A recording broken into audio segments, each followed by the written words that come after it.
Hello everyone, good morning. আপনারা সবাই কেমন আছেন? আমি ভালো আছি। তো আজকে ব্লগটা এইভাবেই শুরু করছি। আর এই দেখুন বাইরের ওয়েদারটা এত মেঘলা যে কি বলবো, মনে হচ্ছে এক্ষুনি বৃষ্টি নামবে।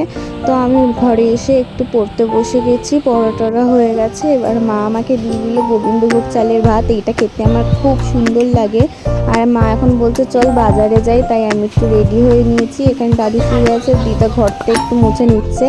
আর এই যে মা এখানে গল্প করছে ওই যে বড়দা জেম্মার বৌদির সাথে। রাস্তাঘাটে কি পরিমাণে জ্যাম একবার দেখো, মানে রাস্তা এপার ওপার করা যাচ্ছে না, এত জ্যাম।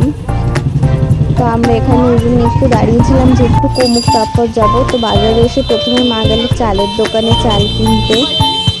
পুজোর সময় বিরিয়ানি তো হবেই। আর আমার মা খুব সুন্দর বিরিয়ানি ফ্রাইড রাইস বানায়, জানো তো। আর ওই দেখো ওখানে লাইট লাগানোর বাঁশের কাজ শুরু হয়ে গেছে। আর মা এখানে এসছে ধূপকাঠি আর বিস্কুট নিতে, কয়েকটা জিনিস।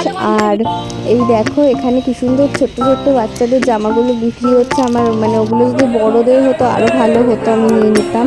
এখানে মা বাজারে এসে আলু নিচ্ছে। মা এখান থেকেই আলু নেয় প্রত্যেকবার।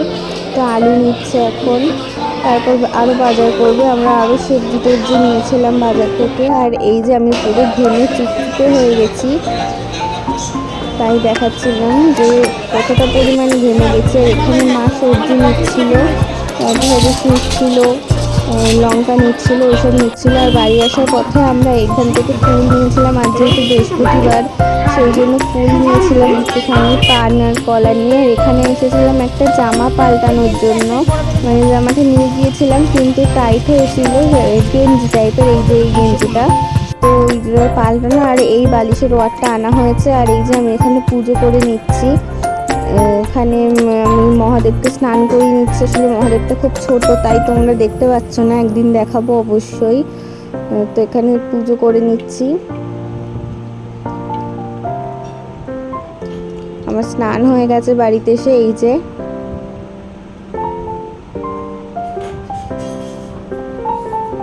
মহাদেবকে স্নান করানোর পর মুছিয়ে নিই। তো এখানেও তাই করছি। আমাদের বাড়িতে 3টে মহাদেব, তো এটা হচ্ছে সবার ছোট একদম, তো সেই জন্য। আর এই দেখো এটা হচ্ছে মাঝারি টাইপের। আর একদম যে বড় তাকে আগে স্নান করানো হয়ে গেছে। এটা তবু তোমরা একটু দেখতে পাচ্ছ। তো আমার পুজো করা এখন হয়ে গেছে। এবার আমি চন্দন বেটে নিচ্ছি। প্রত্যেকটা ফুলে ফুলে চন্দন লাগানো উচিত, তারপর ভগবানকে নিবেদন করা উচিত। আমি সেই জন্য চন্দন বেটে নিচ্ছি এখানে।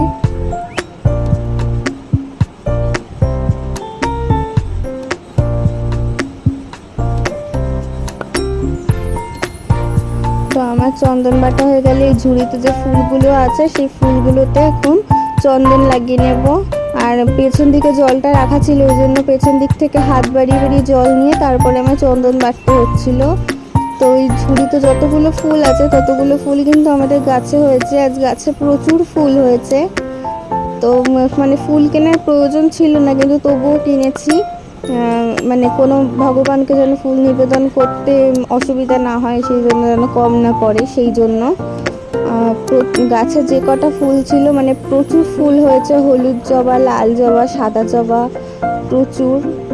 তারপর তো কলকে ফুল রয়েছেই, কলকে ফুল আছে। তারপর অলকনন্দা ফুল আছে, 2-1টা অলকনন্দা ফুল ফুটছে এখনো। শীত পড়ে গেলে আর ফুটবে না। এই যে এখানে ফুলগুলোকে ফুলগুলোকে আমি চন্দন লাগিয়ে নিচ্ছি, তারপর একে একে অর্পণ করব। দেখো কি সুন্দর সুন্দর ফুল হয়েছে, লাল জবা, সাদা জবা, একেবারে থোকা থোকা।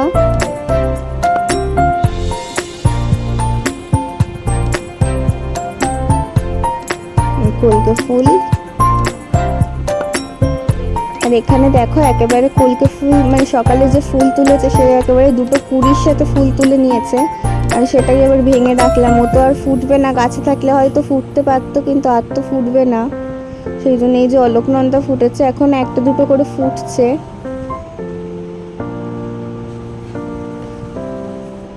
এই যে আমার গাছের ফুল দেখো তোমরা, এই এতগুলো ফুল ফুটেছে। তারপর আমরা বাজার থেকে কিনেছি, যদি কোনো ভগবানকে নিবেদন করতে অসুবিধা হয় ওই জন্য। ওই যে আমরা ফুল কিনেছি, এর ভেতরে পান কলার সহ এই ফুল কটা কিনেছি। এই ফুলগুলো ভগবানকে নিবেদন করা হবে।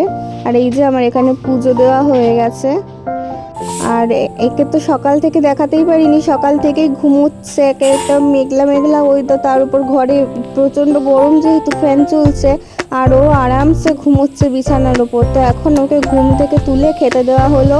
ও আজকে মুরগির পা দিয়ে খাচ্ছে, আমরা কেউ খাই না অতটা, কিন্তু ওদের জন্য আনি।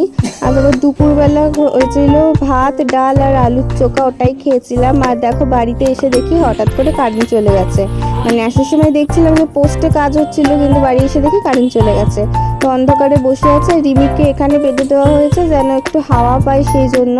তো বিকেলবেলা আমি রেডি হয়ে গেছি, আমি আর মা দুজনেই একটু আমি পড়তে যাব, আর মা একটু কাজে বেরোবে। তো বেরোনোর আগে একটু রিমিকে আদর করে নিচ্ছি, কারণ ওর প্রচণ্ড মন খারাপ হয়েছে জানো তো বেরোনোর সময়, ওই জন্য একটু রিমিকে আদর করে নিচ্ছি। আর এই যে আমরা বেরিয়ে পড়ছি, পড়তে যাব আমি, তার আগে একটু ওই বাড়িতে যাবো। আর এই যে বেরিয়ে পড়েছি। আজকের ব্লগটা এইটুকুই, তোমাদের কেমন লাগলো জানিও। ব্লগটা দেখার জন্য ধন্যবাদ।